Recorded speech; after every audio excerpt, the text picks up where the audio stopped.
live? Has it been happening this whole time?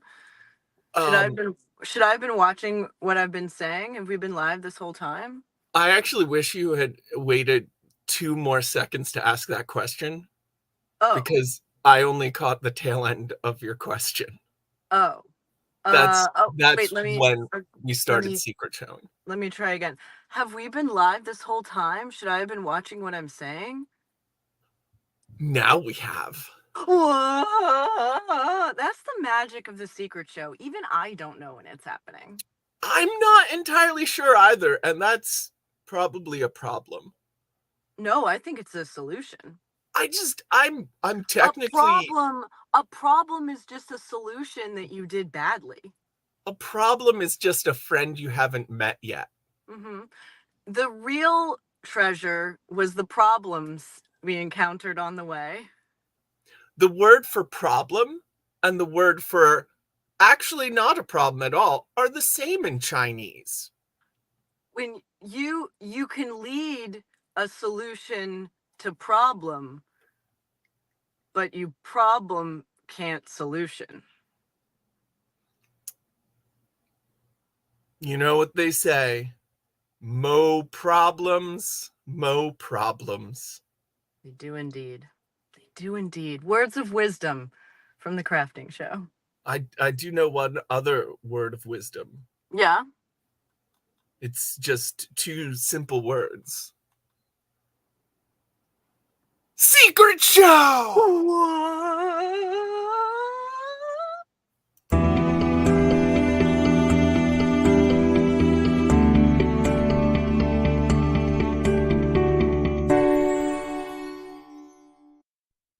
Oh, it's been said a bard's life can often be a hard life, or hill and dale to rove and always move from town to town. And some folk have inquired if ever we grow tired of ranging all around the world and never settling down. But one should be a little wary of remaining stationary, 'cause comfortable is lovely, but it's not the way we grow. When life starts to unravel, pick up your pack and travel. You'll find a strange serenity in places you don't know. Wriggle-dee-dum-dee-doo-da-terry-o-dee. There's so much to see beyond the open door. It's outward bound we go. Who knows what we'll find that we've never found before. Adventures waiting further down the road. It's waiting for you further down the road.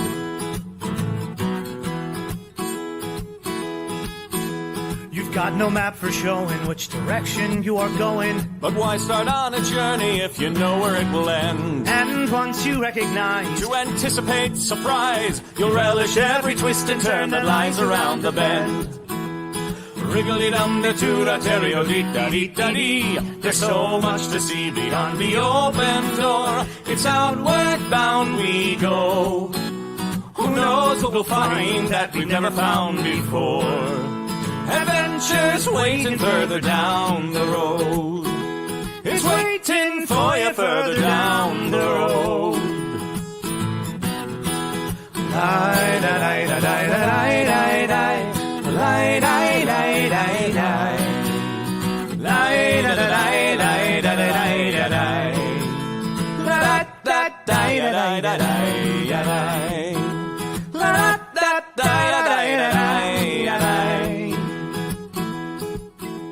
the world has got its demons. There are many reasons why you'd find it harder to be brave than be afraid. But every life could use some danger. Every friend was once a stranger. Ships are safe in harbor, but that's not why ships are made.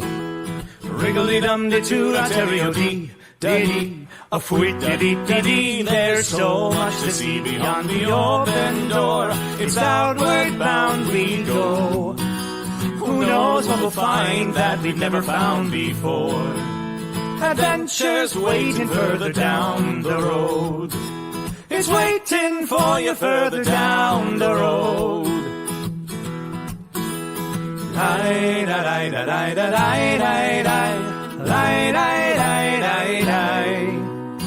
Lie,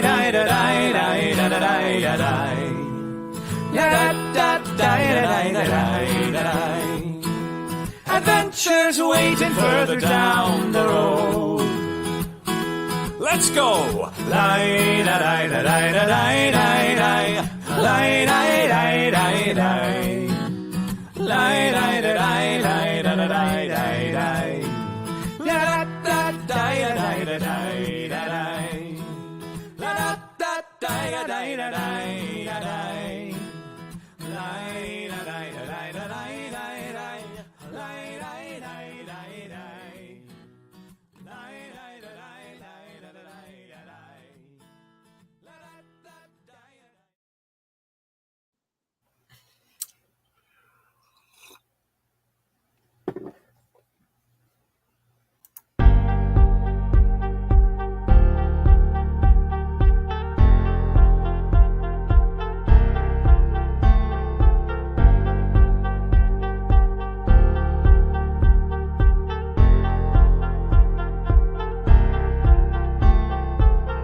Crafting with Joshi and Cubby.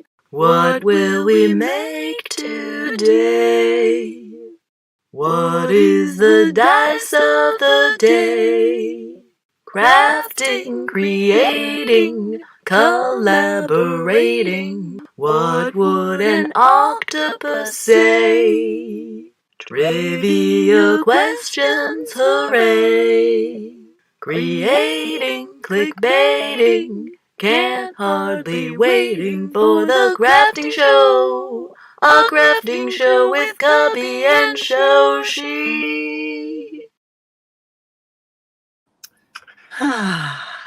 Yeah. I often sing along to that show. Do you? I That's sing all. along to it too. Is that Yeah, weird? Like, I wrote it, but I still enjoy it and sing along to it. I love that song so much. You It did such a literally- good job. It literally, like, came to me in a dream. Like, I woke up and in that, like, in-between sleep dream thing, like, the tune and the lyrics came to me. And I That's was like, well, I have to make it now. amazing. Yeah, I wrote it in maybe, like, 5 minutes. Hello, Fantasy Palette. Hello, Hello! Silver Havoc. Hello! Welcome to the crafting show. And that's because you're just that good. I'm just, I don't like to throw the word genius around, which is why I pretty much only use it when I talk about myself.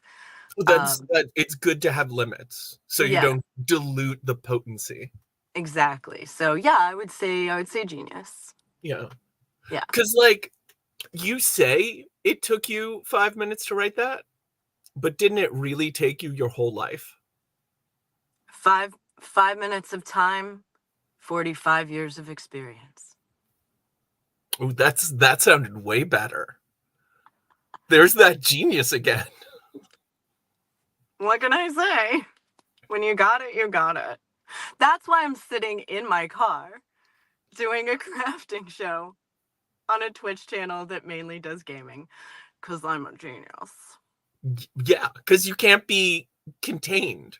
This is such a good idea. I've got to make money on.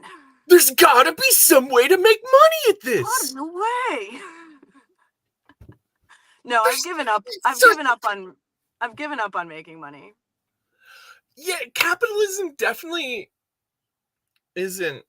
And there's know like what's- I can't figure out a way to do it where it doesn't make me a bad person, and I'd rather be poor and a good person.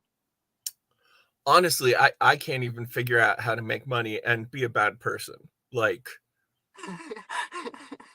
I'm not even like, oh well, if things get really desperate, I can go work at the orphan grinder.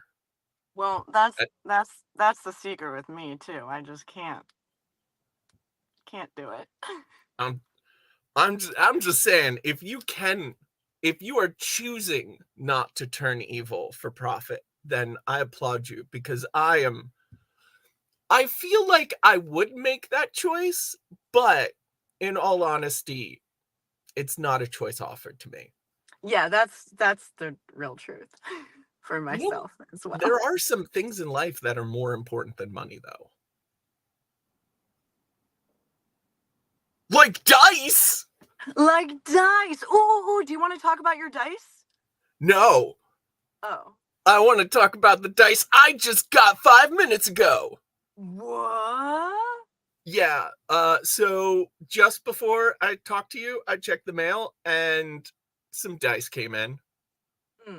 Nice. So, you know, I've been really obsessed with dice with faces on it, right? I do. I have heard this. Oh, look at that. Oh, I like the yellow and the size of it. Yeah, it's nice, it's big, it's chunky. But guess what kind of dice it is? Because it's not an emotion dice. No, I see there's like numbers on the side. No. Or aren't there pips on the side as well, or is it all faces? Oh, there are pips. Oh, okay, I thought I saw it. Yeah. Oh. Interesting. But they're completely What? integrated into the face. Whoa! So that's, what is that? 6? 6. Amazing. Oh my gosh, let me see all the sides. What a great idea. Okay, so 6, 5, Amazing.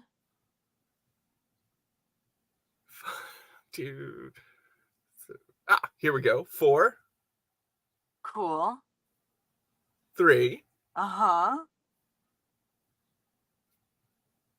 2, Uh-huh. Amazing. Who makes those? Those are so good. Bestcon, actually, which is a China-based dice manufacturer, and frankly, one of my favorite dice manufacturers. They have some very fun stuff. And it's not for any particular game, it's just for fun and enjoyment. Yeah, exactly. What's really fun, actually, is it comes in a few colors. I got a set of 4. Oh, is one of them glow in the dark?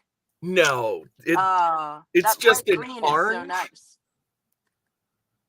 But this orange does have it does kind of look like it would glow in the dark. I think that's the red Yeah. light here And kind the of shining green, on it. the green too. They're great colors. Yeah. Mostly they're all the same, except the orange one has one little difference in that instead of a winking face for one, Yeah. it's got Ha! Cyclops Little face. Cyclops. I love it. I do, and it's the only one that has that face. It's adorable. That's amazing. What a great find. Yes, I love these very much. And I was like, oh man, I should have found those sooner, frankly, with my face dice obsessions. But I might have, I think I saw them earlier, and then I was like, well, they don't fit into the emotional dice niche. But Yeah. there is just something great about dice with faces on them. I don't have any handy, but I have these great Cyclops dice that the one pip is just this angry with a growling mouth and a narrowed eye and a little horn. And they're just adorable. Amazing. So for those of you who may not have been keeping up with us in the past weeks, the reason I'm doing my makeup right now is because I've been cast at this amazing theater, maybe about 20 miles outside of Los Angeles, called Theatricum Botanicum. They're like a 50-year-old outdoor Shakespeare theater. So I'm going to be doing Shakespeare all summer, all the way until October, actually. But we have shows. We have school shows Wednesday mornings until June 12th. So I didn't want to miss out on the crafting show. So I leave early and I find a parking spot that is close enough to the theater that I can get there in time, but far enough away where I actually have reception. But means I got to do my makeup for the show in the car. Now I don't. It's not full theatrical makeup that we need to do. They don't No? really. No, they don't really dig that. They like a more like natural look, especially from the part that I'm playing. We're doing Midsummer, one of my favorite Shakespeare shows. I know it's everyone's favorite, but it's really good. Like there's no shame in liking the best. Yeah. It's a really good one. When I was in Merry Wives, at one point I overheard a conversation where people were talking about the shows that get the Shakespeare that gets done a lot. Yeah. And there was like this eye roll about Much Ado and Twelfth Night. Yeah. And it was like, yeah, but it's worth it. Yeah. Like They're just there's a reason. They're really good. Yeah. Yeah. And like Hamlet's also really good, but much harder to do. Yeah. Same with Romeo and Juliet. Yeah. It's like also very good, but harder to do. I was surprised at just how much I liked Romeo and Juliet when I started getting more familiar with it. Yeah, it's great, especially when you think of it as the first half is a comedy and then the second half gets dark and tragic. There's a lot to that. 'Cause like seeing the Commedia dell'arte bones of it. Yeah. Really sharpens that read. Like in a fascinating way. It's one of those things, sometimes you see like you just see something and something clicks and you're like, I understand this slightly better now. But you don't have the words. You're like, I wish I knew even more. I can see this relationship and I wish I understood this relationship even better. Yeah. Yeah, that's they talk about that at the Theatricum, the like Commedia focus. Which I think is really cool because I think a lot of people don't talk about that. It honestly does make Shakespeare's comedies make more sense. Well, like clearly the nurse and the priest are Zani-esque characters. Yeah. Because they're trying to get the lovers together. They're trying to solve problems. Right. And just, I mean, like slightly twisted versions, I guess.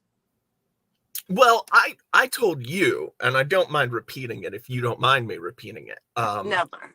A couple years back when I was helping direct a middle school version of Romeo and Juliet, our Lord Capulet was a small girl.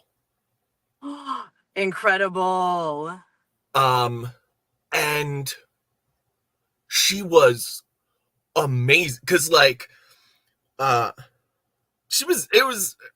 was also one of those things where it's like, oh my goodness, I love helping people act too. I didn't know it could be so rewarding. But like because like she had this like bluster, like she got that he was like a tyrant. And she did this bluster, but she was less than half the size of the actor playing Juliet. Amazing.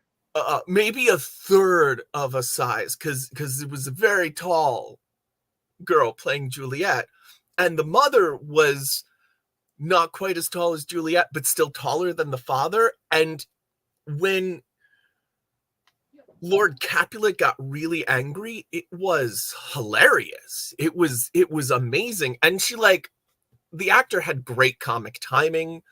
So like, it was just amazing. And then after working with her, I found out she had a speech impediment. Oh. And that she was actually really scared about doing this, but it didn't come up Like it wasn't a factor when she was performing. You know, that's very common. Yeah, I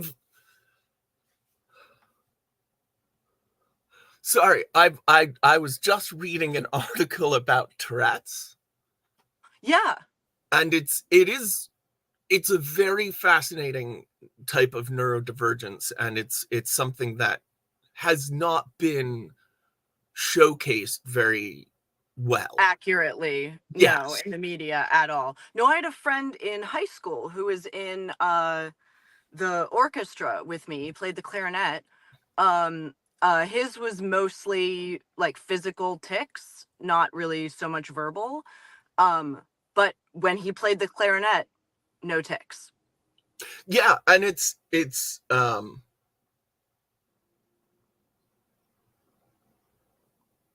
that makes a lot of sense. Sorry, I've been reading An Anthropologist on Mars. Kind of, you ever just have a book that you pick up every few weeks, read a little bit more?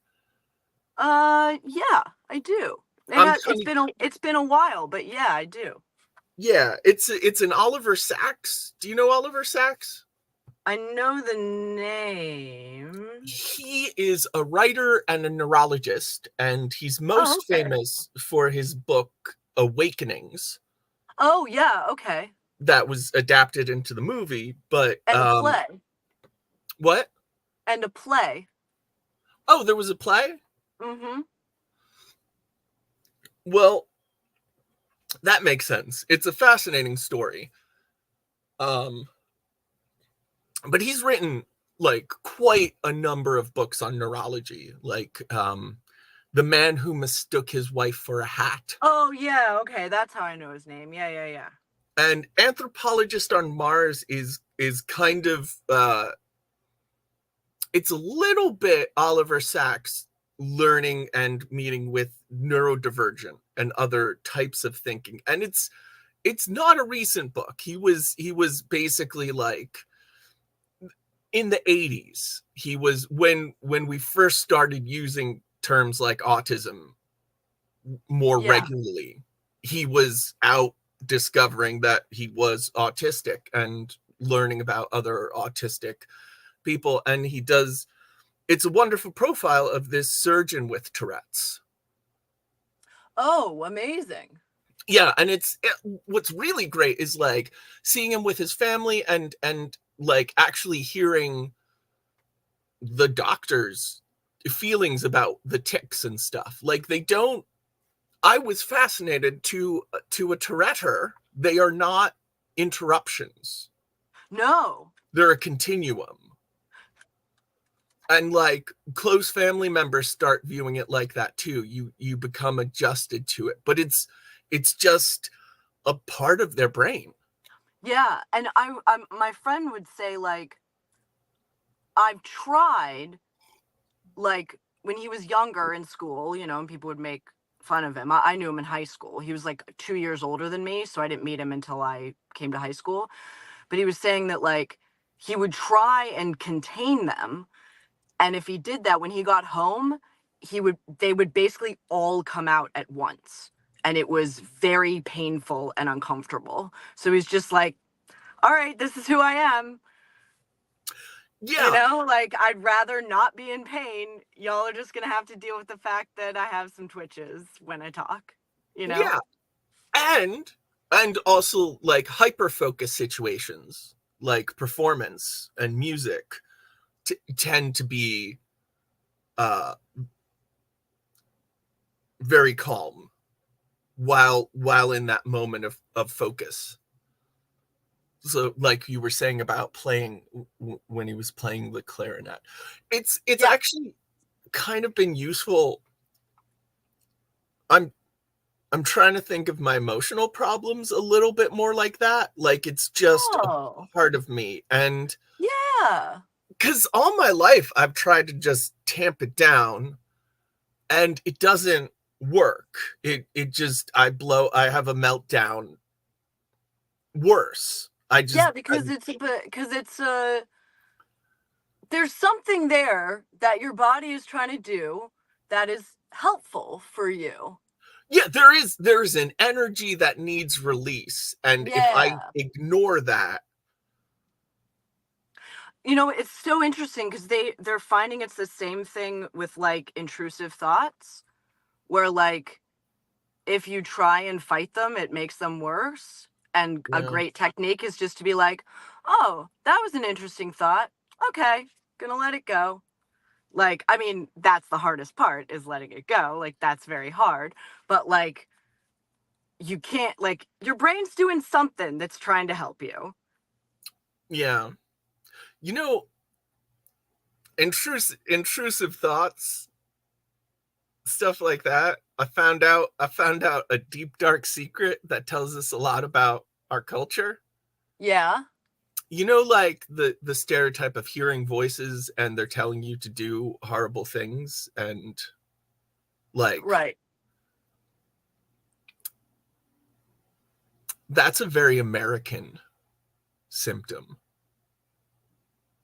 In Well, the way it's described is very American. Like, the symptoms are well, yeah, pretty universal, but the way we describe them and the way we think about them are yeah, like very American. but the American version are far more violent than other people with the same condition in other. I don't want to say everywhere. Yeah. I'm pretty sure any heavy imperialist Yeah. country is gonna give you some pretty messed up. But if it does seem that there's a possibility, which is about the strongest thing you can ever say about mental health, that if the culture has less problems, it's easier for the individual to deal with mental problems. Because I mean, like my brother has schizophrenia, psychosis they call it in New Zealand. But like I think the fact that he's in New Zealand, which is a more gentle, more social services, less stigma on mental health, like he's like married and has a kid and is getting his PhD in engineering. Like he's pretty fine. I mean, he's not fine. He has to take medicine and you know, like he has to help himself. But yeah, it's like I don't know who he would be if we had stayed in the States. I don't know.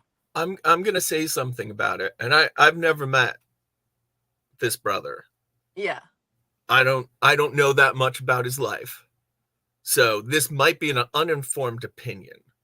Yeah. But I believe one factor that helps is, you said in New Zealand they call it psychosis, but they don't. They call it psychosis. Yes, psychosis. It just sounds better. Yeah, it sounds more fun. Psychosis. You got a bit of the psychosis there, I'll say. That's a tough one. That's a tough road to hoe. Oh. Yeah. It makes me want to pack up my Subaru. Just Yeah. go somewhere. Get some pizza with oregano. No, the other kind of Subaru. The car. Yeah. Drive my Subaru. Drive my Subaru to the Subaru. To get some oregano. Oregano. Yeah, oregano. That's how they say oregano. Forehead. You know, this space up here, your forehead. Forehead? Oh. Forehead, your forehead. Oh. I love Yeah, it's that. a good one. Yeah, me too. Yeah. I have to admit, I know nothing about stone paper. That sounds very cool, though. Just some guy. Whoa. I Yeah. know about paper made from like wheatgrass, but I don't know about paper made from stone instead of trees. That sounds awesome. Yeah, that sounds very cool. Yeah. So, if anyone knows anything else, please tell us. But Shoshu, It's like cement paper. would you like to see some more dice I got today? Yes, please. Oh wait, can you play the little thing? Yes. Yeah. Well, I need to navigate to it first. So Sure. I would do it I would do it myself, but I'm on my phone and I lack that ability.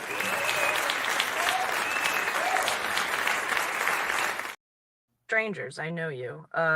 Hey. Dice of the day. So Oh, thank you for letting me know it played because I can't see it on the phone. So I didn't know that it happened. Yeah, it played. Well, I purposely just started it while you were halfway through your sentence because I thought it'd be funny. No, that's ideal. That's the ideal time to start something. Have you ever seen like this style of dice? Oh yeah, where it's like etched. Is that the right word? Carved, engraved? Yeah, I mean I think it's a move thing, but it's got this very cool kind of vaguely Asian sort of design. Oh yeah. It's just very nice, and these dice, black and a bunch of different colors, are very easy to find and very inexpensive. But on a site, I recently saw a white version.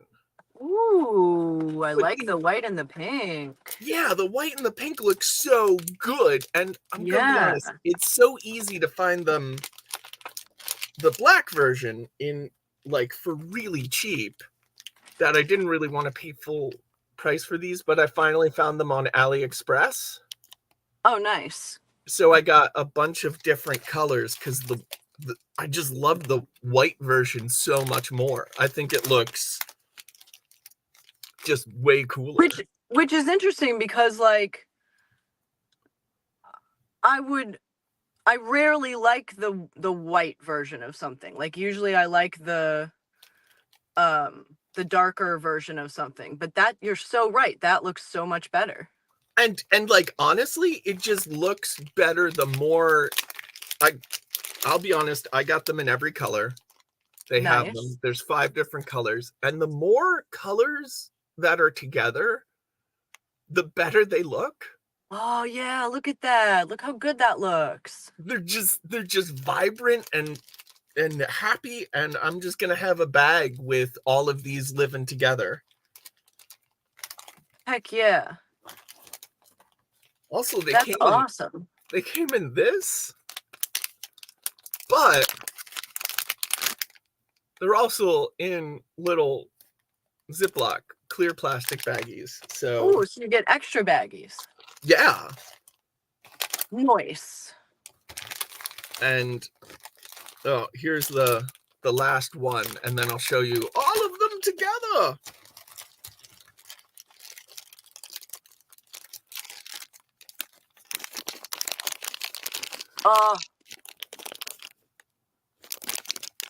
That's some good ASMR right there. If anyone likes that sort of a thing. Yeah, so there's like green. The green looks so good. And look at the dark blue looks so good. Yeah. And they all just look so lovely. Yeah. And I was able to find these for $250 set. Dang. Yeah. That's awesome. Good find. Good dice. Good dice of the day, Cubby. Thank you. Well done. I tried really hard on this one. Actually, I didn't try that hard. I mostly just had a day I was really bummed out, and I ended up on AliExpress, and I did some retail therapy. Yeah.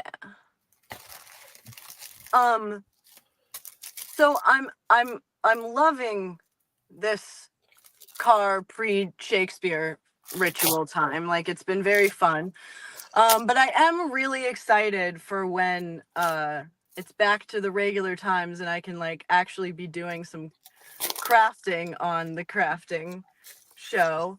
I was going through some old pictures of mine, and I think I want to start doing Trinky Ink stuff again.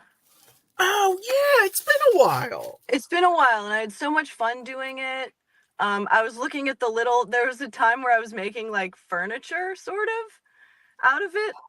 that's like little dollhouse furniture. Yeah. So I was like, oh, I should think about trying to do that again because like it was cute. And it was interesting to like I looked up designs for like shaker furniture and like Japanese like craftsman furniture because they're all done without nails. And you can kind of do the same thing with Shrinky Dinks because you end up with these flat sheets and then you Ooh. can like put them together in a 3-dimensional way. But it's interesting because like they shrink. So you have to be like very particular about the shapes that you make and then hope that you measured them correctly so that they'll fit together. Yeah, I imagine it's pretty easy to exacerbate an error. Yeah. But also like they're just little sheets of plastic. So it's, you know, if you mess up, it's like low stakes. That's how I like all of my stuff. Low stakes. I don't like high stakes. I'm not a competitive person. I'm not a high stakes person. Don't want a lot of pressure. Oh Make no, it pressure's easy bad. for myself. Yeah.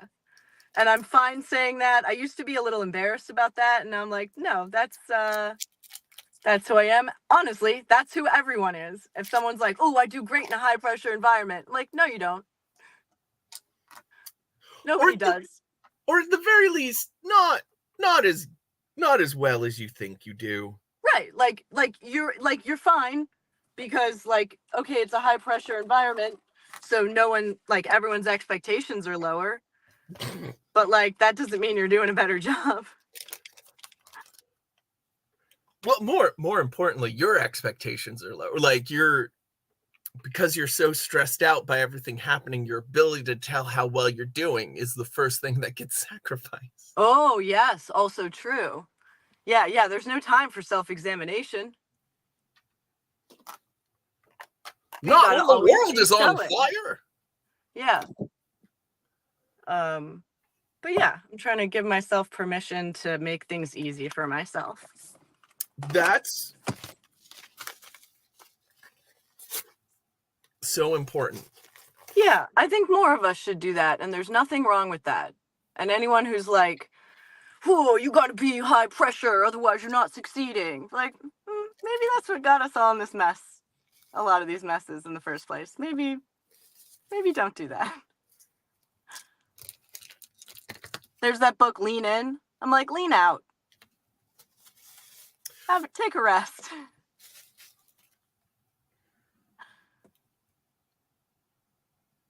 Want to see another dice I got? Yes, please. Oh, I love all these dice. This is great. Ooh, is it actually metal? Yeah. Is it very heavy? No, it's not too bad. It's a nice feel. Oh, that's cool. Well, you know, That's I'm a my little only. obsessed with the suits. Yeah, that's And my then- only thing with metal dice is they're always like a little too heavy, you know? They're a little too heavy, but they're very pretty, and they didn't come in plastic. The other two faces, though, one is like a jack, and the other is like a king face. Well, I did the king and then the jack, I think. That's cool. So they're like cards. Yeah, but they don't actually have rank. It's just you can roll a suit with 2 wild cards. These are not functional. I don't know a way to use these. Oh, right. And they weren't like part of a game. No, I just thought they were very pretty, and they're exactly the kind of dice I get obsessed about. So yeah, they're good. I saw them and I was like, yeah, gotta buy those. No, they're good. I also got fancy Halloween dice. Ooh. So Halloween all year round. Yeah. I have a set that's molded of these. Oh, I love them. But this oh, is pumpkins, painted. bats. Oh, what are all the things? Okay, pumpkins, a candle, a gravestone. Are those little ghosts? Those are little ghosts. Little ghosties, little bats. And 6 is cobwebs. Ah, that's great. I love that.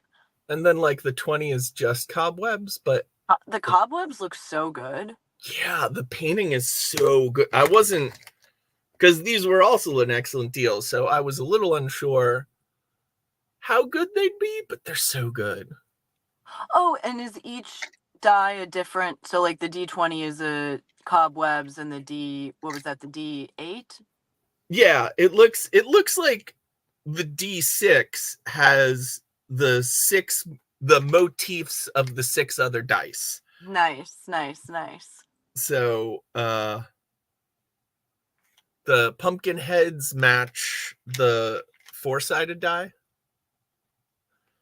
and then the 8-sided die is the ghosts, the 12 are the bats, the 20 is the cobwebs, and then the 2 10s are the candle and the grave. I really like the candle. I like how they put the number, like the number is the candle. Yeah. That's I great. love this set, but it looks so much better painted like this. Yeah, it's really good. So it seems though that I will never learn my lesson about, not just buying dice whenever I feel down. But is it effective? No, well, it's super ineffective because I love these dice so much. They've made me so happy. The next time I'm sad, I'm going to be like, oh, I guess I should buy it. But No, there's but that's like, what I'm saying. So like, it's effective. You buying the dice works. It makes you happy. So like, yeah, but I don't think it. I think there's a diminishing returns aspect to this that I feel becomes very important if you start doing something a lot, what? No, you're right. That's crazy talk. I should just keep buying dice. Yeah, I don't see what the problem is. I mean, if it works,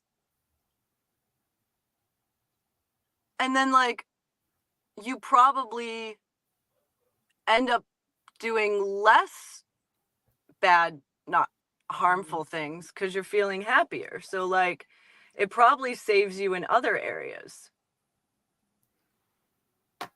I don't know about that. I don't feel I'm overall making great decisions in my life, but I did just decide to catch up on the chat, and this is a lot more going on. Oh, good. You got it. Oh, okay, there we go. Spinning Whoa, that's cool. Okay. Here's I know people who've gotten into spinning, and you can get really into spinning. My older brother's wife, my sister. Oh, my younger brother's divorced. I only have one sister-in-law right now. My sister-in-law spins. She's got a full spinning wheel. Wow. And then when your nephew touches it, do they fall asleep forever? Wait, they just had their 21st birthday. Oh no, they're fine. They're fine. Oh yeah. It was like 16th birthday. So Oh, they're okay. They're fine. Yeah. Well, I don't know. It feels like maybe we can just scale that up to 21st birthday. I mean, I'm just saying, if I were going to curse someone at the cusp of adulthood, I would probably do it on their 24th birthday, because I want to give them a chance to develop into a person before they have to deal with the curse. But before they have the ability to rent a car. Well, that's key. If you can rent a car, it's easy to break a curse. Everyone knows that. That's why there's so few curses since cars have been invented. Well, or did we just is the car our curse? So the go-to analogy when cars first started, there was a very fascinating time in the early 20th century where the roads had not been won by cars yet. Oh, they still belong to the people? Well, it was kind of a fight between pedestrians and cars. The Yeah. people who were into cars wanted nobody walking in the streets so they could just drive with impunity Right. as fast as they wanted. And, people who are used to just walking wherever they want were like, no. Why can't I still just walk wherever I want? Yeah. Oh no, you have to slow down. What's that got to do with me, buddy? That's actually where we get the term jaywalking. It's a psyop from automotive clubs. It is. Yeah. Yeah. They're like, no, you're not breaking the law by hitting someone. No, They're breaking the law by walking in your space. Well, Jay was a heck of a insult at the time. Oh. It basically meant rube, but more so. Like a sucker. Like a country bumpkin. Ah. Like, you don't know how it works in cities, in the real world. Yeah. You're just a Jay. Go back to the farm where you won't get run over. Where you get run over by a tractor. Well, and that's the thing, because they didn't want it to be illegal to jaywalk. What they really wanted is for people to call it jaywalking. And shame them. Yeah, to take on the words which inherently mean that act is in the wrong. Interesting. And they won that handedly. But you know what though? In Los Angeles anymore. Could you repeat that? Oh yeah, I saw you lost me. Jaywalking is now no longer illegal in Los Angeles anymore. But which is great. But the legality wasn't even the point. The fact that we still call it jaywalking is still the victory. But at this time, when there was the fight to make jaywalking shunned, the go-to analogy was Moloch. The cars were Moloch, which is I think it's from a poem or something, but I don't think it's a real god, but it's a god that you have to sacrifice children to. Well, no gods are real. Well, yeah, but they're the gods you can say, oh, that god's not real, and everyone will be like, oh, yeah. And then there's the gods you say, well, that god's not real, and there's a bunch of people who are really angry about that. Yeah, that's true. So this is a god you can say isn't real, and no one will get mad at you. Yeah, I'm pretty sure Moloch is like an advanced analogy. Yeah. Rather than a worshipped deity. What is an analogy? It's a hat. Damn it. I'm Britta. It's a thought wearing another thought as its hat. Oh, but I also wanted to say hello to Evelyn, and hello. It's Yesterday's Night is here. Wow. Oh no. Oh, where could it be? I mean, you're gonna find it. You never put your dice bag in an actually dangerous. No, you would have put it in a smart place. That's my problem, though. I put things in a smart place, and then I never find them again. Yep. Don't you love it when you put something, you place it down for a second, and you have no idea where? Oh, yeah, then it's gone forever. Like, I remember placing it on a surface, but I don't remember what room I was in. No, and there are so many surfaces. There's so many surfaces, and they're all very cluttered because of my brain. Because of all your setting down of things. Clickety-clackety math rocks make us happy. Yeah. Honestly, one of the reasons why I have my like Shoshi's not allowed to Shoshi doesn't want things in her life is because I know if I had things in my life like dice or little tchotchkes or little things like that, like I would have too many of them, and I can't do it. It has to be all or nothing. I'm trying to get better about all or nothing though. Maybe I can just have a small things. I do though. I have one dice set that I really, really like. And now I have a really nice dice holder to put them in, given to me by your friend and mine, Cubby Altabelli. Aw. The real credit goes to you for asking for no presents. That's right.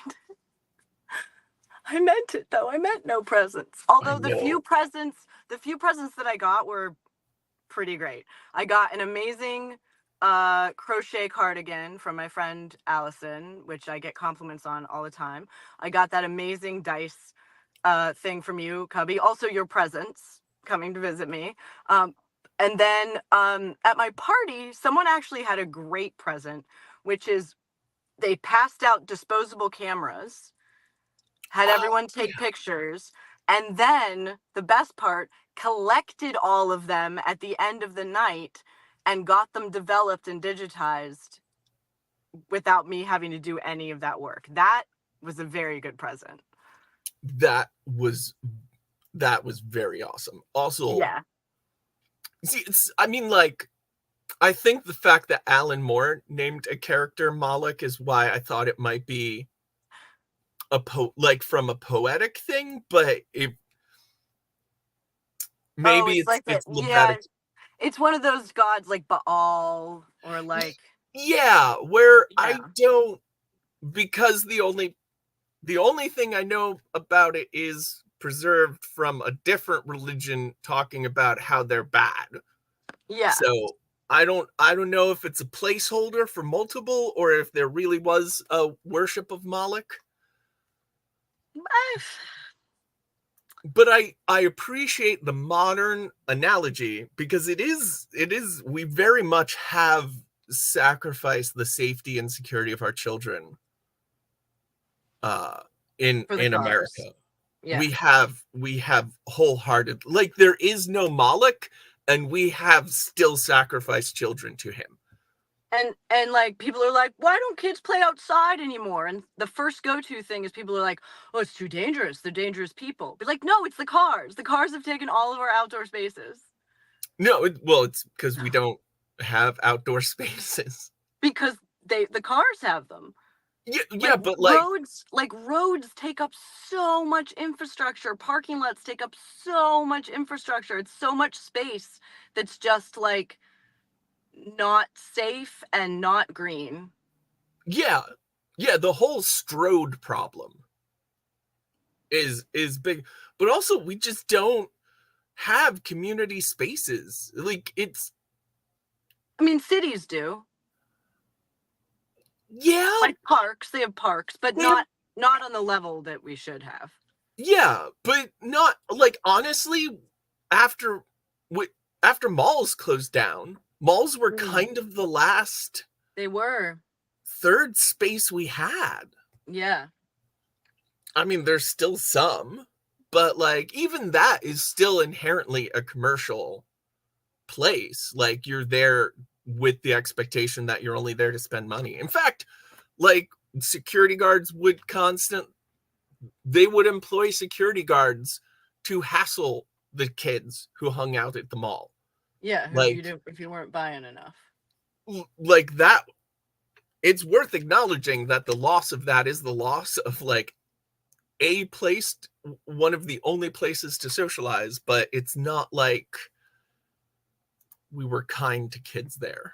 Yeah. The mall.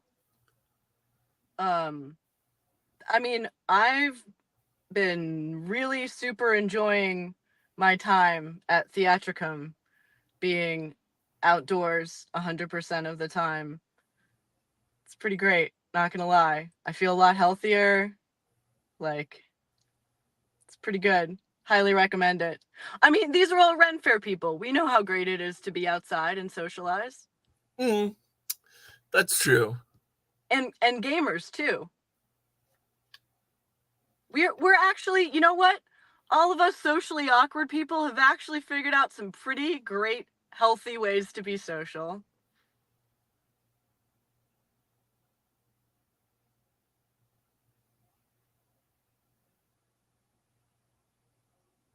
I'm just reading. I give up. Who? Yeah. Wait, didn't you start with that Guess Who? No, sorry. I was also reading this comment. I think my brain skipped a track real quick. I brought it up because Isn't that a Marvel character? That pretends to be from the future? The Next Generation, Star Trek The Next Generation. But isn't there also a Marvel character that does that? DC kind of. DC, yeah. Well, it's a little bit similar to Booster Gold, who was yeah, that's what I'm thinking of. A security guard at a time-traveling museum, and then he stole all of the stuff and went back in time to become a hero in the age of heroes. Yeah. Which okay, thank you. Yeah. But DC, not Marvel. Booster Gold. Well, now I remember that episode where he kept asking about important technology, and he was going to steal it all and bring it back. It's good. Ha ha ha ha. Also, I am so sorry about your intolerance. Oh, no, I'm so sorry. It's hard to resist. And also you're like, maybe this time will be different. Oh yeah, that's right. Kang is the big time traveling Marvel guy. Yeah, it was DC, you're right. Although weirdly enough, the DC analog for Kang is really Perdegaton, who was a Nazi scientist and like way lower caliber of conqueror than Kang.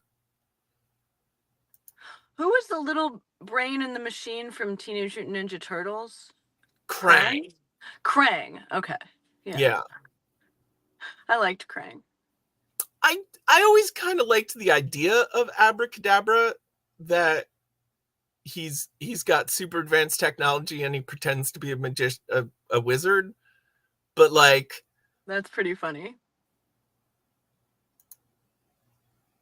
What? I know. I know. I know. I wasn't suggesting he was from the future. It's yesterday's night. You should probably specify what continuity you're going into before you make broad statements like that, because the inspiration for Kang from the comic book was an entire race of little brain things that lived in exoskeletons that I think were just from another planet. I don't think they were from another dimension. No, I mean, he's from dimension. Well, in the cartoon. Yeah, you're right. But in the comic book, like Daleks. Is Krang a Dalek? No, because they don't have mouths anymore. Like, there is a biological component to the Daleks, but I don't think it can survive in any way independent of the shell. But can Krang survive independent of the shell? Oh yeah, he crawls around and stuff. Oh, okay. Yeah. Oh. Yeah, the Daleks are like little sort of starfish looking things. Yeah, I'm just saying, well, Krang's not really in the comic. Okay, but what about neutrinos? Aren't those tiny little particles? Yeah, but they also were in like the last season of the TV show, and they're like little guys from another dimension. Yeah, neutrinos, we cause trouble. That's pretty great. Also, there's this toy line that's been out called Turtles of Grayskull. Go on. It's a He-Man Ninja Turtle mashup. Incredible. Like, there's a whole plot line where like they Well, because like Earth exists in the He-Man universe. Like He-Man's mom is actually from Earth. Oh, but are they on a different planet? Yeah, they're on the planet of Eternia. She was an Oh. astronaut who got lost in a space warp or something and came to Eternia. Like you do. Okay. Yeah. Okay. That's cool. I didn't know that. So like basically the turtles end up on Eternia, but what happens that really messes things up is Skeletor gets his hands on the mutagenic ooze. Oh no, that's no good. And he mutates He-Man, so there's this big, dumb, evil purple He-Man, and like most of the villains get mutated, and there's different things, and all of the turtles are dressed up in like He-Man armor. It's like they raided the supply closet. It's so great. I'm gonna Like, check that out. I wish I could play with them for like 5 minutes, but I don't really want to own them. Like, where would I put them? But I will be honest that I've been watching toy review YouTubers. Nice. Just because I love these toys. They're great and they're a lot of fun. Okay, well, that brings us to time. I gotta head out so that I can go do my Midsummer Night Stream for the children. This Just has been like lovely. Wu-Tang. Just like Wu-Tang. Thank you so much for being so chill with me leaving early until June 12th. It's been lovely. I'm really glad I get to keep doing this show. Oh, you're saying that to the audience? Yeah. Yeah, I thought you were saying to me, and it's like I don't know how I could stop you. I mean, you could not send me the StreamYard link, but then I just log in and come on anyway. You can't stop me, Cubby. I cannot stop you. Can't stop friendship. Can't stop, won't stop. Stop. And on that note, I'm stopping. Bye! So that was a lot of fun having Shoshi over. She's running off.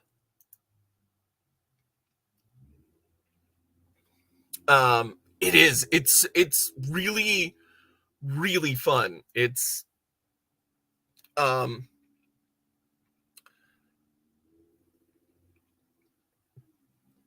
like Raphael is wearing Ram Man armor and looks super badass, and Donatello's wearing a lot of Man-at-Arms armor, which is like they're the gadget guys. It makes perfect sense. And then Mikey has like a classic heroic thing, and then Leo has a classic heroic thing, and then Mikey has like if you remember Thunder Punch He-Man, it's like that armor, and he's wearing like a He-Man wig that's removable. So even the brothers are just great. They're so much fun. I saw that and I was like, that's so brilliant. Actually, the first one, he was part of the first wave. I think the very first figure that came out was a mashup of Trapjaw and a Mauser. So it was like Trapjaw rebuilt with Mauser parts. Like the mashups are very fun, and like they've already come out with a lot of figures already, and it looks like there are a lot more. Like I know very little about the actual world and economy of toy collecting, so I didn't expect it to be as large as it's already been. So it's been a lot of fun keeping track of. It's delightful. I forget what else I was gonna. Oh, I forgot to tell Shoshi that I remembered to heat up a corn dog so that I wouldn't go hungry. And then I forgot about it.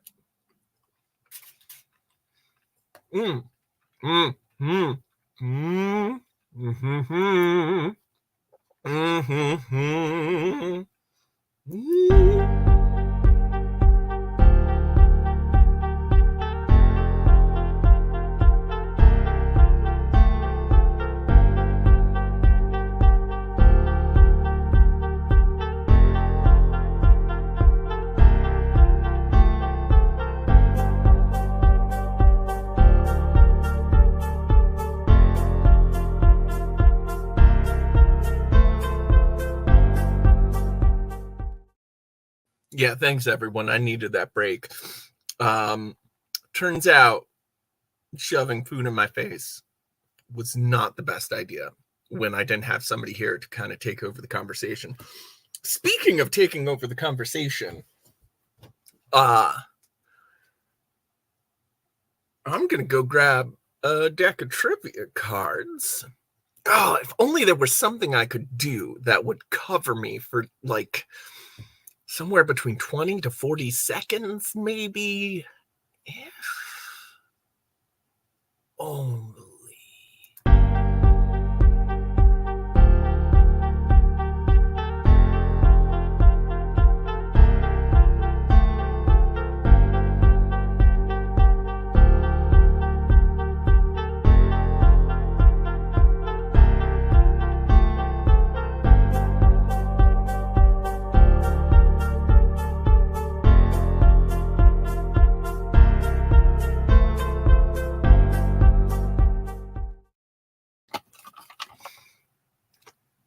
And I'm back with, okay, nobody's going to be excited about this one but me, but I'm kind of excited because it's been a while since we've done Horror Movie Edition 100 Years of Horror.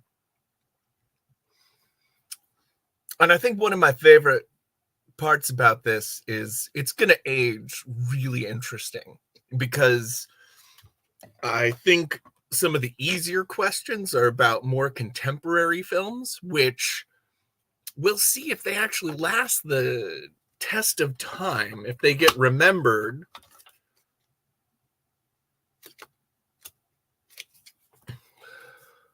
Or how they get remembered, I guess, is the real question. So the categories are as follows. The top one is monster. The second thing is gore/disturbing. Then psychological, paranormal, killer, and international.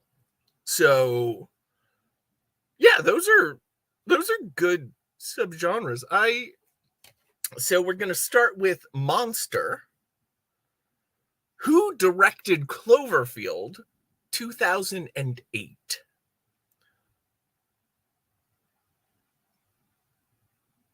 This one's a pretty easy. Oh, and I'm not going to say the answer until the very end because I like to play as well. And if I look at the back of the card, I'll see other. Answer Trank.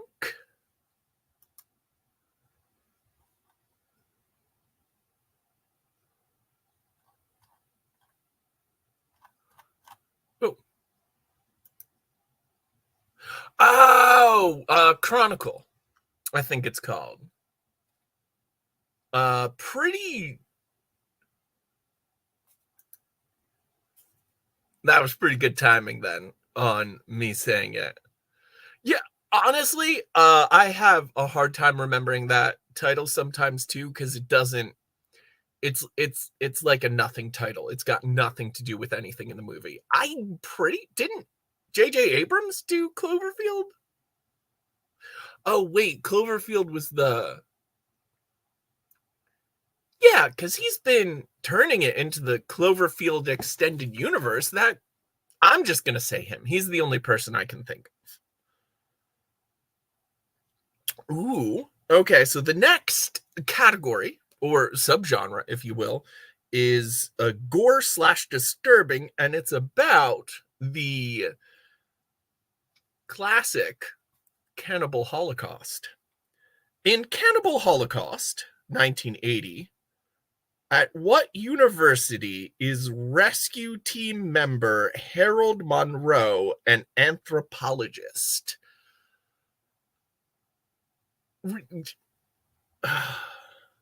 So I'm not a huge fan of Cannibal Holocaust. I feel like it's pretty mediocre.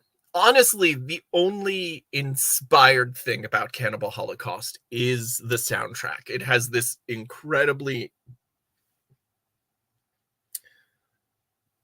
chill synthesizer heavy musical score to it. So it's not groundbreaking to put soft, somber, like pleasant music over visions of gore. But it works pretty well. Frankly, I think Zombie 2 ended up doing that better with a better score.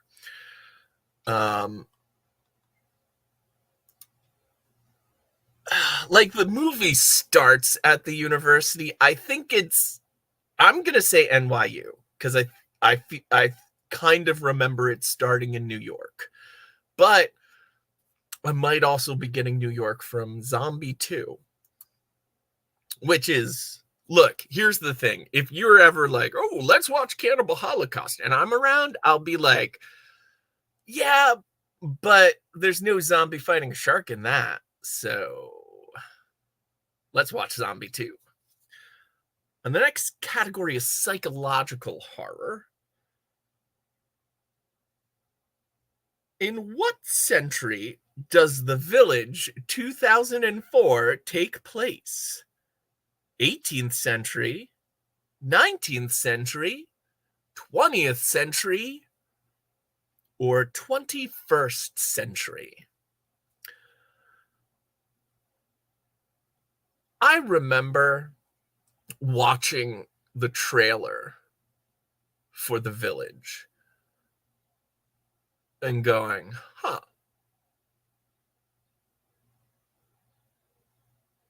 Okay, so it's in modern times? And then months later it came out and I found out. But what's maddening about this is the movie came out in 2004 and they want us to choose between the 20th and the 21st century. And I mean, it's very like M. Night to like randomly set a movie 5 years earlier. It looks like we've got 20th and 21st pretty much covered. So we all saw that twist coming. The next is paranormal. What are the names of the twin siblings of Thomasin in The Vivitch 2015? I can barely I'm not good at character names. I'm not good at human names. Like honestly, if I meet someone, it's hard for me to remember their appellation, their indicator, their indica, if you would. And that is only exacerbated by, a movie. I generally don't retain names unless they're said a lot, or maybe the name is in the title. So I do not remember the names of. I barely remember the name Black Phillip from The Vivitch. And yes, I will always pronounce it as Vivitch, because if you're going to do a stylized spelling and there's a way to mispronounce it, looking at you, Fant4stick. Ugh. Fant4stick. It was great. I once read a movie review in the Onion AV Club, and it was the movie Omega Code, and the O of code was an omega symbol. So absolutely every time they talked about the movie,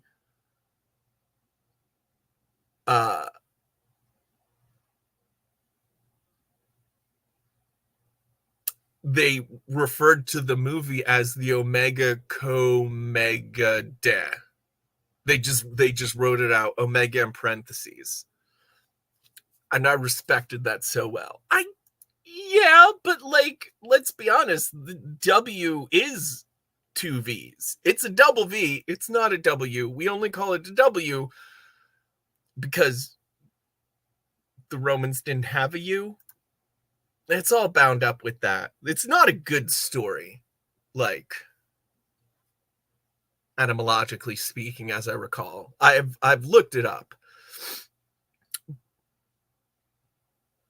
But it's also fun to do a vava. Vava. Romans, vavomans.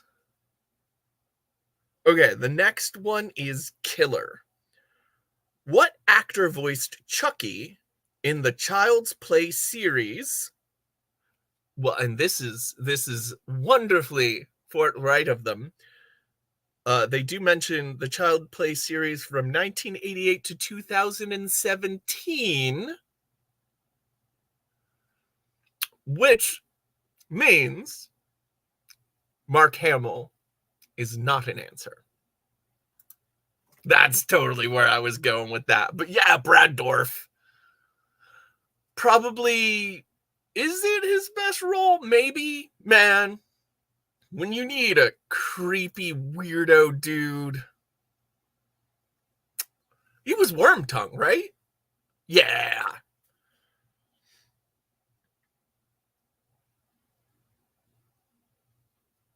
Okay. And then the last one is International. And I made that noise because it's a movie that I have downloaded. I've already acquired this movie, but I've never watched it. What is the profession of protagonist Sarah in Inside 2007?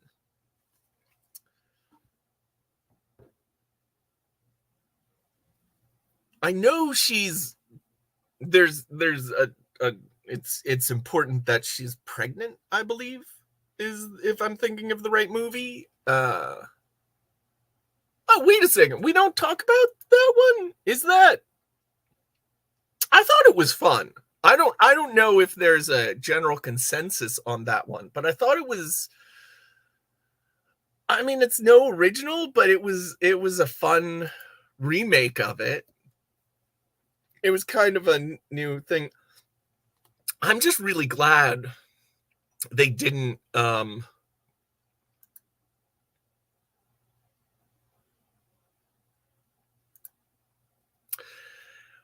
yeah, but there was a lot less Aubrey Plaza in that version, and that's always a shame. I thought it was fun that they took a different approach to the thing instead of the very elaborate backstory. But I'm doubly excited that they didn't stop making Brad Dourif Chucky movies. Well, in fact, that's when they started making series, right? Curse of Chucky. I gotta get caught up on Child's Play. I'll be honest, I'm out of the loop. I'm gonna guess she was a doula or a midwife or something. It was something pregnancy related, like she was in the pregnancy thing for the question. But okay, the answers are Matt Reeves. Matt Reeves directed Cloverfield. I was way off.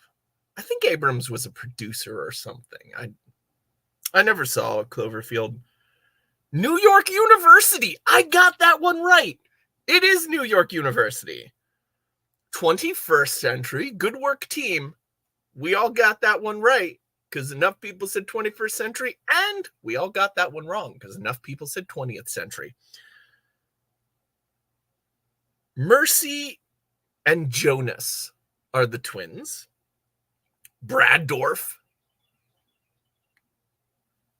Or Dourif. I don't know if I'm saying this. I've always heard it as Dorf. I feel like there's more vowels in it than I realize, though. And photographer. She was a photographer. I was way off, which I think I had a feeling I was going to be. So I love trivia. I'm going to jump right into a new card because I think I'm just in a real trivia mood for the rest of the time. Hope you all are feeling it. I know It's Yesterday's Night is a big fan of trivia, and It's Yesterday's Night. I got to hang out with you. I keep meaning to touch base about doing lunch again. So I'm gonna say that out loud too. It doesn't absolve me of everything. I'm still being a bad friend, but now I feel mildly less guilty because at least I've admitted that I'm a terrible friend. Let's start off. The first category is monster.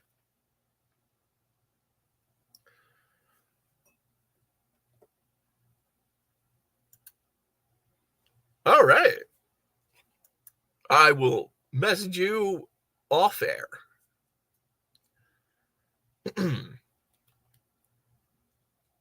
What was the name?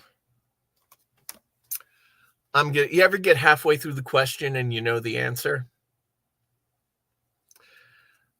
My eyes went ahead 2 more words and I was like, got it. What was the name of the Swiss surrealist painter who designed the titular creature in Alien 1979? I understand why you would call Geiger a surrealist, but I feel that's not an accurate representation of his work in general. But yeah, as soon as I saw Swiss, when I saw Swiss painter, I was like, although it's weird because all of his stuff looks so airbrushed. I just think of him as an airbrush artist. I don't even know if that's his process. It's just he's very talented in a smooth. He's good at texture. He's very good at texture. The next is gore/disturbing. Oh, this is a gory one. The remake of The Fly in 1988 was a remake of the movie with the same name, released in what year? Well, I definitely felt like that question could have been worded better, but I gotta say, it feels like a cheap shot to ask what year The Fly. It was definitely in the 50s. I was gonna say 54, apropos of nothing. I mean, it's Vincent Price in full glory, which is also really probably the best thing about the movie. It's fine. Yeah. I'm gonna say 54 just as a guess, but I don't know. But I have seen it. Actually, the fly from The Fly looks good. The Fly Man with the fly head and the arm, that's great. That's so great. Oh, heck yeah. I love a good Vincent Price. You know what? I maybe gotta watch Theater of Blood weekly. Vincent Price is an actor killing theater critics in the methods of Shakespeare. Does cinema get better than that? Probably not. The next category is psychological. What root does Minnie Casavetta claim causes the odor of the pendant she gives Rosemary in Rosemary's Baby, 1968? I paused a couple of times as I was figuring out words, so let me more fluidly give that question again. What root does Minnie Casavette claim causes the odor of the pendant she gives Rosemary in Rosemary's Baby, 1968?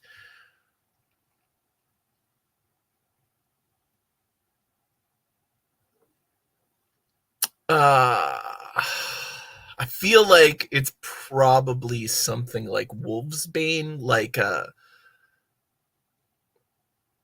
very witchy kind of herb. Wolfsbane is like kind of the only thing that's popping into my head now.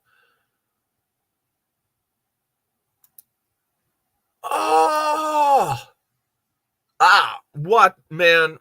I love drive-ins, and seeing a Vincent Price movie at the drive-in would be amazing. I bring this up perhaps too often, but years ago, I was living and working in DC, and I caught a 3D projected showing of the Wax Museum. Just like with the glasses. It was spectacular. That movie is so corny.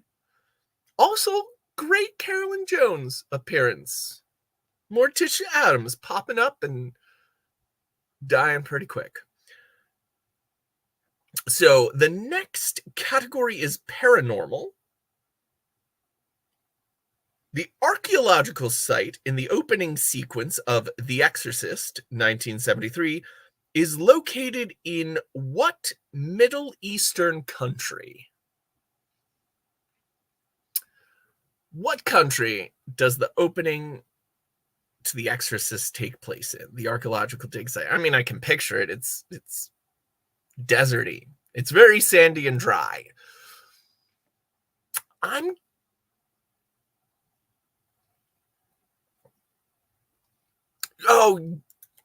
Yes, the Dr. Phibes movies. One of them is The Plagues of Egypt, and I forget what the other theme is for the other Dr. Phibes movie. Maybe gonna have to look that up. I think you're right, Zarkenfrude. I was gonna guess Yemen, but I think it is Iran.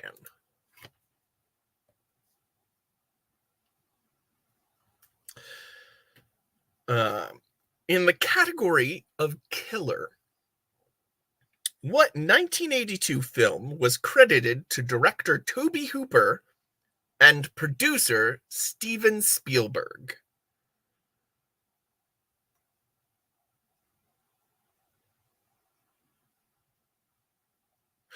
You know what?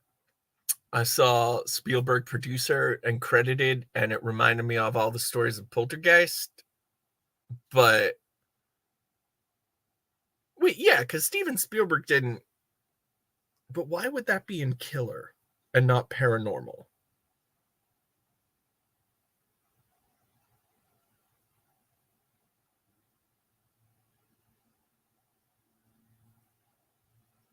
It's got to be the Texas Chainsaw Massacre Part 2. Starring Dennis Hopper as a chainsaw-wielding Texas lawman. That's great, because it really sounds like you can say that the description of Texas Chainsaw Massacre Part 2, and it sounds like you're making it up.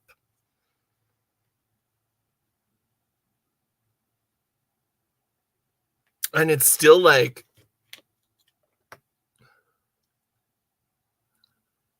there are other entries in that series, and I don't want to say that are more bizarre, because it's not hard to get weirder than that, but make less sense as a plot. The Texas Chainsaw one with McConaughey and Zellweger is definitely a movie that happened. So I'm very confident that it's Texas Chainsaw 2. And that just leaves the international question on this card, which in Train to Busan 2016, who is the person Sick-Woo is going to see in Busan? Who is Sick-Woo going to see in Busan? I haven't seen Train to Busan. I've heard really good things. I've heard it's a very good movie, very entertaining. I'm going to guess girlfriend. It feels like mother or girlfriend are the most obvious reasoning thing. There's probably a whole plot line. It's probably very easy if you've seen it, but I have not. But I'll tell you what, since that is the last question on the card, that means we are ready for some answers.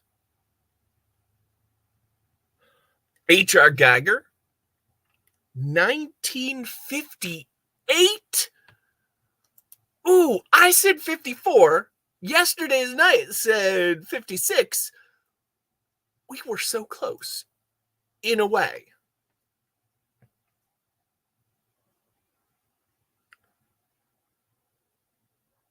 Tannis root. He claimed it was Tannis root. It was Iraq. It was Iraq, not Iran. And it was Poltergeist. It was Poltergeist. It was in the wrong category then.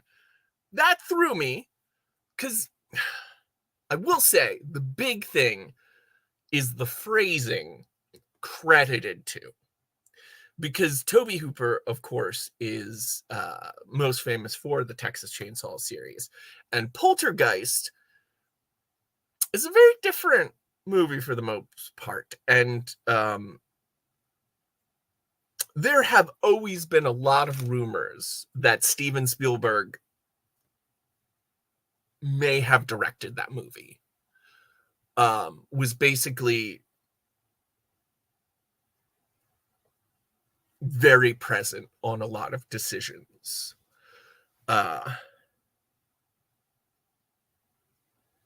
It was Poltergeist, and it was his ex-wife.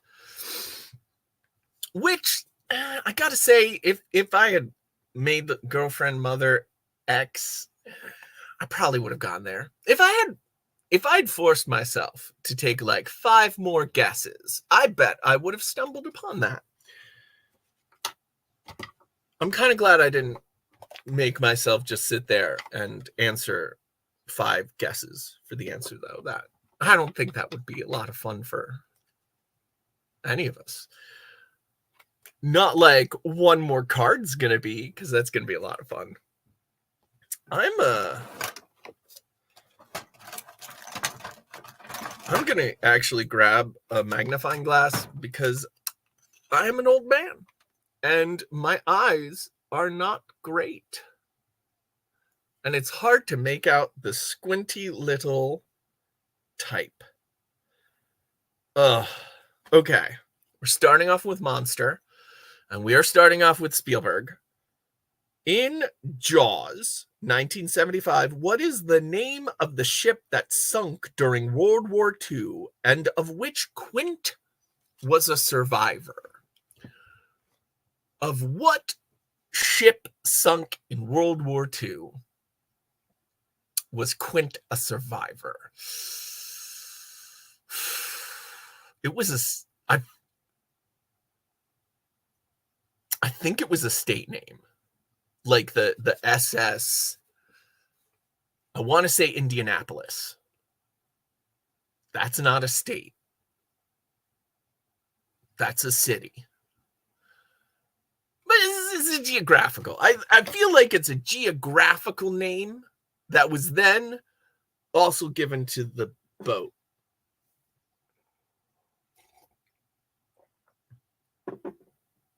I can't get Indianapolis out of my head. I don't feel very confident that that's correct, but my brain is not letting me think of another answer. So that is going to have to stand for my answer.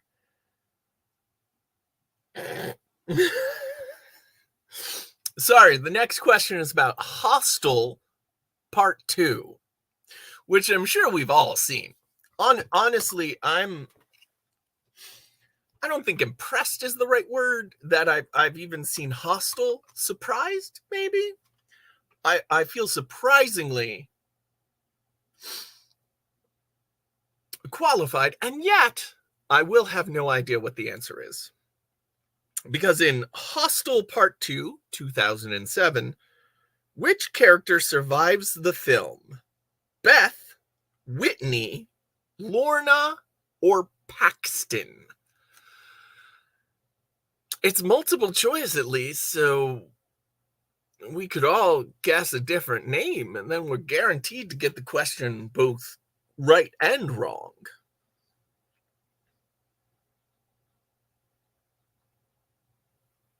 I mean, of those names, Beth seems like the survivor.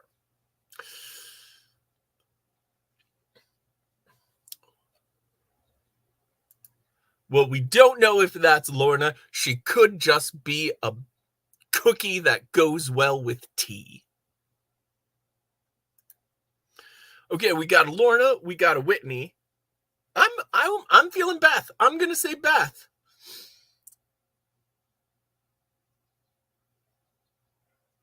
It better not be Paxton. You tell me the only survivor was someone named Paxton? I don't like that. No. Like as a first name. I don't like that as a first name. Unless the parents were like huge Bill Paxton fans. Then it works. Yes. Next, psychological. Unused footage from what Stanley Kubrick film was used in the theatrical cut of Blade Runner 1982? Hot dang. I have not heard about this. That's a very interesting thing. I mean,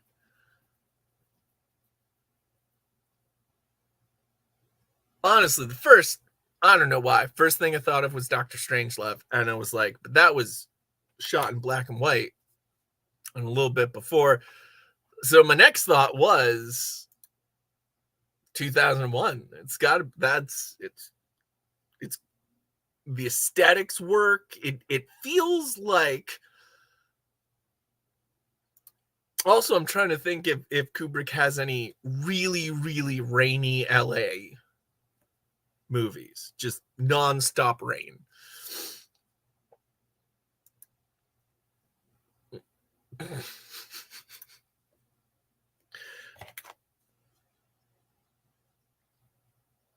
All right, the next one is paranormal.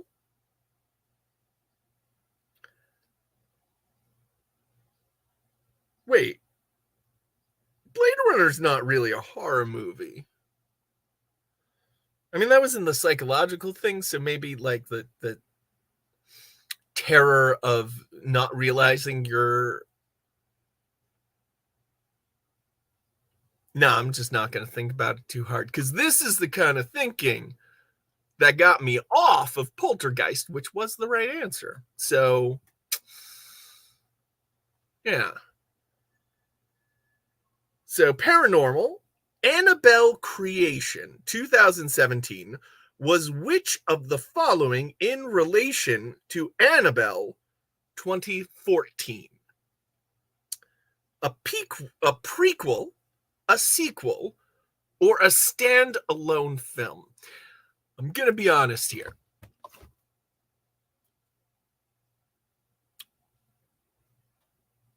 When I hear Annabelle Creation, I'm going to assume that is a prequel, right? Like, it is not. Although I will say, the Orphan sequel was called Orphan First Kill, and I mean, I'll be honest, I love The Orphan. It is a very corny, great horror movie. And the sequel was called Orphan First Kill, and it starts with them talking about the first victims. And I was like, so help me, if this is a prequel where it's just the same damn movie with different victims, then like, what's even the point? Because like, I liked it, but what made it great was, swinging for the bleachers, being crazy. And then the movie immediately just becomes a sequel. Like, immediately becomes a sequel. And totally different. It's even better than the original. Which brings us to Killer. What film in the Halloween series 1978 to 1989 was the first to not involve John Carpenter?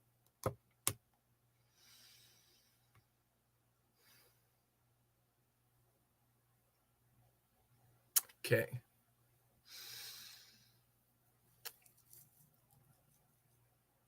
You see, here's the thing.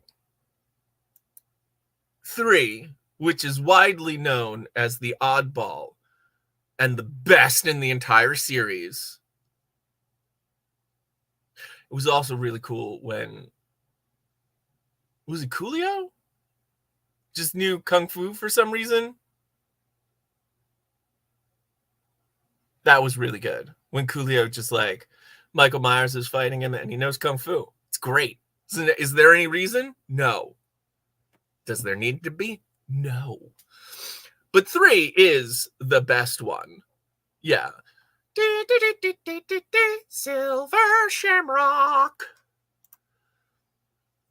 Well, 3 was the vision where it was going to be an anthology series, which was the original idea about it, and then Michael Myers took off. But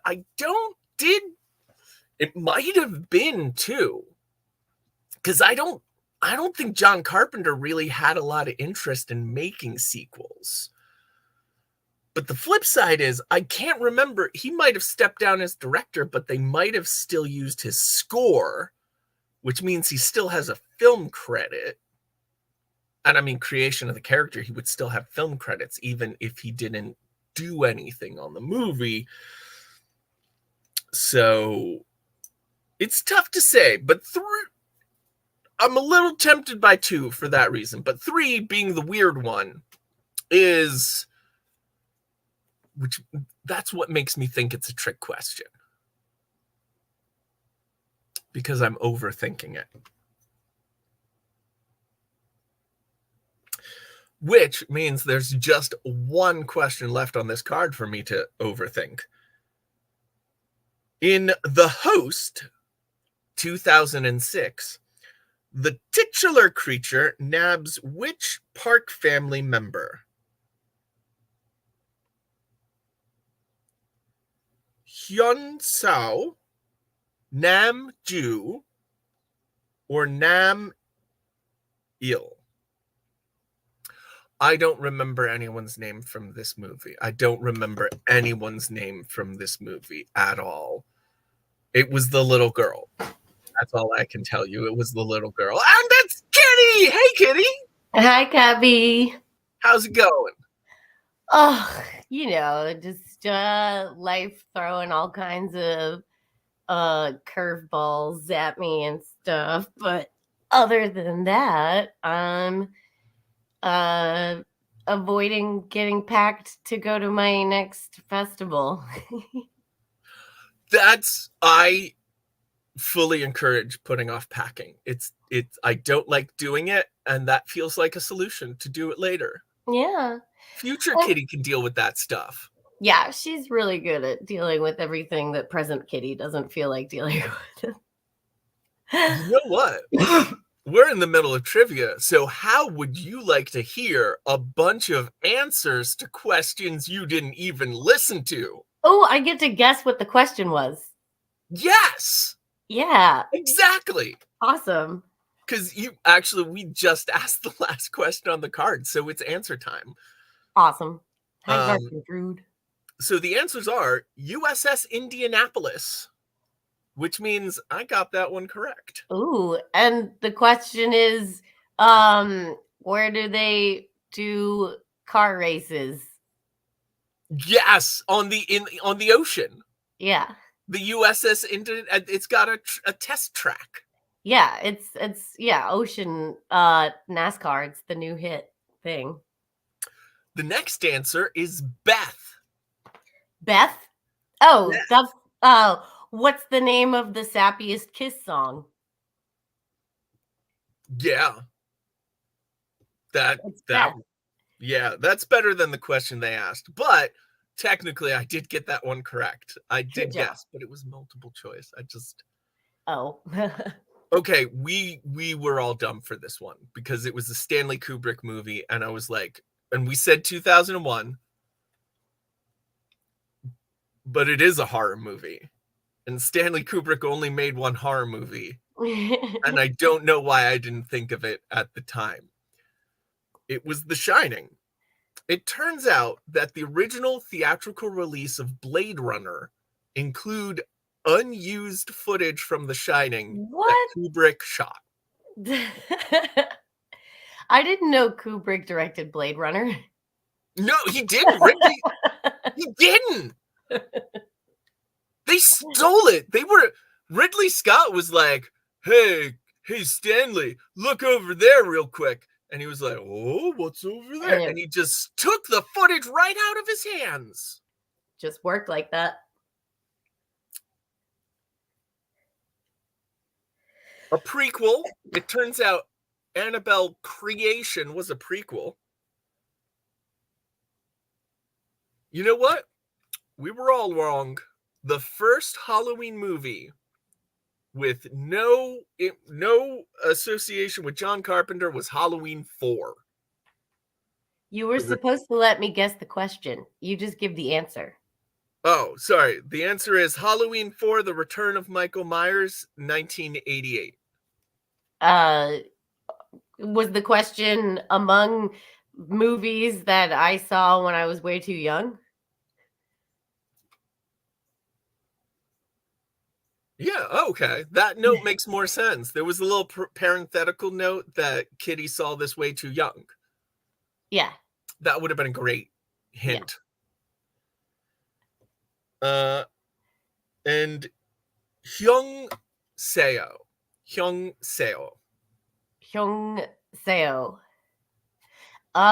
That would be the first Nobel Prize winner for Kung Fu.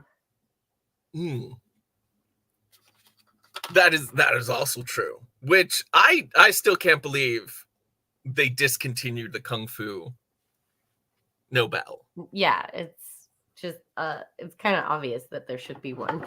It also makes the award ceremony way more boring. Oh yeah. Kitty. Oh. Would you like to do one last card with us? Yeah. We only got like 10 minutes left. Oh my, I got here late. You know what they say? Better late than never. Yes. That is what they say. They say that. I've heard them. Okay, so the first category is monster. Oh, I didn't tell you, Kitty, we're doing 100 Years of Horror. Oh. Horror movie edition. In what country is protagonist Rob preparing to relocate at the start of Cloverfield 2008? What country is he planning to relocate? Yeah, he's moving to another country. Argentina. I think it might be England? I don't know. Could be Argentina. That would make more sense if he only speaks English. Well, I don't know. I haven't seen it, so I don't know what his linguistic abilities are. Actually, I think I might have seen that movie. Oh, wait, there was a bunch of Cloverfields, weren't there? Yeah, there were like 3 at least. I saw a Cloverfield. It didn't make any sense. Okay. It had John... Oh, John Goodman? John Goodman in it. Yes. That's the only one I saw. That was something Cloverfield, 8 Cloverfield Lane? I don't remember. Yeah, me neither. I didn't see any of them. Ooh. The next one is gore/disturbing. In the film Cannibal Holocaust, 1980. I like that it's a film and not a movie. The film Cannibal Holocaust made use of what style of filmmaking? What did they call that thing that they did with the slow-mo and the extra blood in 300? That's just called Zack Snyder. Oh, okay. So they Zack Snydered it, right? I think they're going for Hey, look who's here. Oh, it's Kitty and a Kitty. Yeah, Jasper, look up here. Oh, Isn't he beautiful?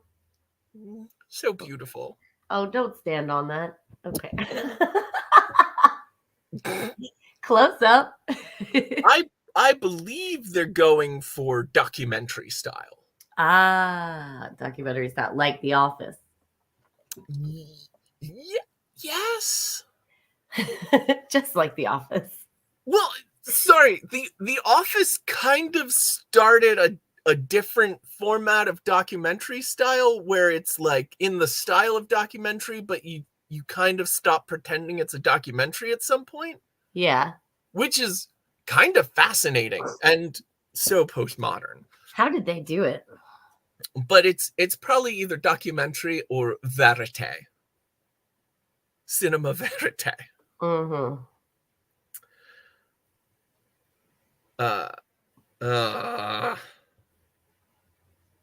I love that you're using a magnifying glass. Well, the print is very small, and I'm an old man.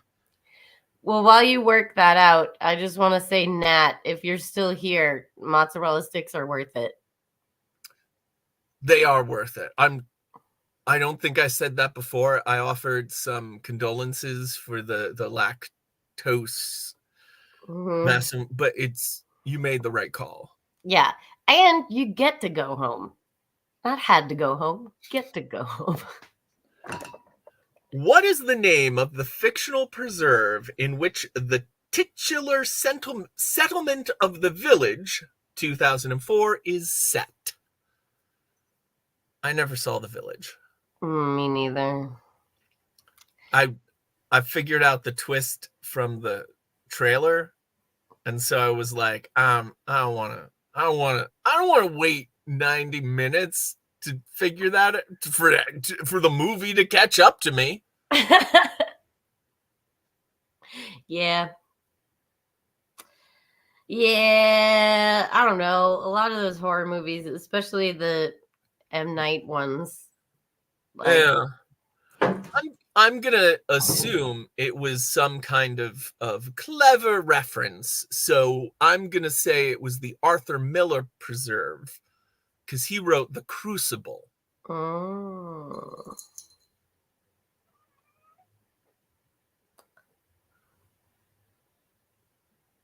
What did I miss? It's yesterday night. No, it's like, oh, yeah, no, that's a good point. The 90-minute mark would be very early for an M. Night Shyamalan movie. Oh, gotcha. That reveal is probably waiting till after the second hour. Yeah. And the reveal is it was a dream the whole time. It's modern day. Oh. It all takes place in modern day. Crazy. Yeah. Even though they're like, oh, it's not. Yep. Turns out it was. The next one is paranormal. In Mama 2013, how many years are Victoria and Lily missing? 3. Ooh, that's a good amount of years. I'm going to say 7 because it appears in the Bible. 40 years. They were gone for 40 years. Yikes. Wouldn't that be crazy to have memories for more years than you were alive? I guess it feels like it'd be crazy just to have like memories, like reliably going back. Huh? 10 is also good. I think, you know what? We got a good spread on this. Yeah, we're gonna get it. We're gonna get this one. And then the next category is killer. What is the name of the criminal who becomes Chucky in the Child's Play series 1988 to 2017? We should know this. Oh, I should really know this. This is I've complained a lot on camera about how bad I am with names, but this is... Oh, thank you. I knew I would recognize it as soon as I saw it. Charles Lee Ray. Gotta Thank you, have that Jessica middle Knight. name in there. Gotta have the middle name. Mm. Yeah. Oh, you know why they... Do you know why they do that with killers? Why?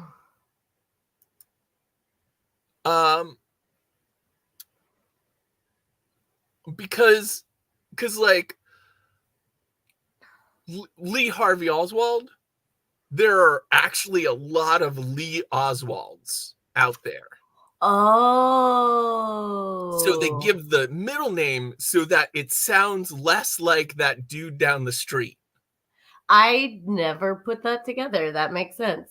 Yeah, I thought it just, because it just seemed like, you know, when you're in trouble with your mom, she would always use your middle name. So generally, the assassins and serial killers, it seems like they're in trouble. So when all these little kids are getting called by their middle name for being in trouble, we've got all these tiny serial killers running around. No, that's not how that works. Although Yesterday Night brings it up, they never did that with Charles Manson. Yeah, maybe it was a made-up name. Maybe he doesn't have a middle name. Oh. But John Wayne Gacy Mm-hmm. and John Wayne Bobbitt Mm-hmm. and John Wayne. What did he do? Oh, he did a lot. He was kind of a piece of crap as a person, a little bit. He was very right wing. Yeah. In his leanings. Yeah, we don't like that. Oh. And there's only one question left on the card. Okay. So I'm gonna say it, you're gonna talk, and then we'll do answers. Okay. What medical procedure does La Femme try to perform using scissors in Inside 2007? She cuts her lips off. It's a C-section. Oh. She's trying to steal the baby that's still in the woman. Oh. It's supposed to be really dark, but I mean, here's the thing. French horror can usually be pretty intense. Mm-hmm. Sometimes very stupid, if you've ever seen High Tension. No. It's kind of a perfect cross between very intense and very stupid. What were you just gonna say though? Oh, so I have this matte clear protective coating for putting on like watercolor paper or just protecting artworks that you've made. And it has this tiny puncture in the bottom of it. And slowly but surely, the goop is leaking out and it's just making this larger and larger little bubble of itself right outside the can. And I know I've showed this off before on this show, so I was just keeping everybody updated for how big the little bubble's gotten. That is awesome. Yeah, that's so weird when stuff like that starts leaking because it turns into... It's so slow. It's been happening for months and months, maybe even a year. That's kind of great. You can still get some use out of it. It's not like yeah, I'm still using it. Nice. Thank I guess you. we should probably shake it up every now and then. Wait, should you name the lump? Oh yeah. Okay. Oh. That kind of looks like a wasp's nest. Yeah, so we could name him Buzz. Zark and Fruit, thanks for letting me know because, you know, I mean, if there aren't a lot of people answering, I'll keep going with the trivia because it amuses me. But it is always nice to hear that even if people aren't in a position where they can contribute to the chat, that they are enjoying what we're doing, because that's kind of the point. Are you ready for some answers? Yes. Japan. Oh, He was moving to Japan, not Argentina. not Or anything. Argentina. You were closer though, because they don't speak English as the national language. Found footage. Yeah, it's Cannibal Holocaust was widely advertised as being an actual found footage thing, to the point where the director was put on trial for the murder of one of the cast members because they kept the performer hidden when they got back, and to the extent where the law got involved, and they eventually had to say oh yeah, we were just playing, although they really did kill animals in that. So I don't recommend Cannibal Holocaust. No, it doesn't. I don't think I would have went for it anyway. Walker Wildlife Preserve. That was the in the village. That was the wait. 5 years. That is exactly in between 3 and 7. Oh yeah, we nailed it. Yeah, I'm gonna give us credit. Yeah. Charles Lee Ray, heck yeah, and C-section. Well, I think we did really well. Yes, we did really well. Perhaps too well. Should we be stopped? Is there any stopping us at this point? I don't know who could. Maybe Paulo, but I don't think he would. Certainly not God!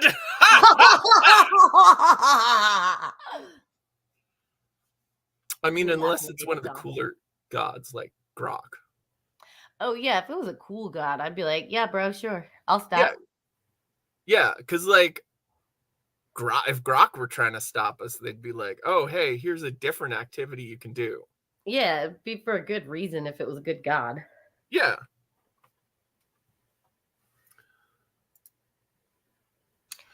I'm glad I'm not the only one who got that pop into their head as soon as I said lump. I did not, but as soon as I saw Johnny O's comment, I knew where we were going. The most patriotic band ever. I guess so, huh? The presidents of the United States of America. Yeah. Well, it's 2:30. Kitty, thank you so much for jumping on. You're so welcome. It's about that time to go because my cat needs me. I also have to go, and fittingly, our time is up. Yeah, it works. And we were going to go now anyway. Well, how convenient. We just can't stop winning, is what it sounds like. Yeah. But real quick before we go, I started off by showing some dice that just came in, and I'm going to show you a fun die. Cute. Oh, Winky. There's 5. Just different kinds of 3, happy.